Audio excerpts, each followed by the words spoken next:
সালাম আলাইকুম।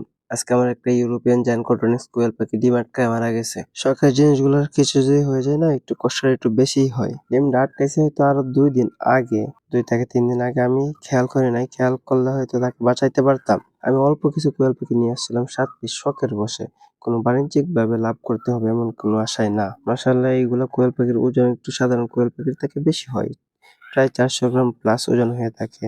অনেকেই হয়তো দেখে থাকবেন আমি আরেকটা ভিডিও দিছিলাম যে কোয়েল পাখির ডিম আটকায় গেছিল। ঠিক এই পাখিটারই আটকাইছিল। আলহামদুলিল্লাহ তখন বের করতে পারছিলাম। আর এখন আমি না দেখার কারণে ডিমের উপর দিয়ে একটা পর্দা হইছে। অনেক মোটা একটা পর্দা হয়ে গেছে চর্বির মতো। জানি না এটা কেন হইছে? আপনারা যারা জানেন কোয়েল পাখি পালেন এটি কেন হয় একটু আমাদেরকে জানাবেন।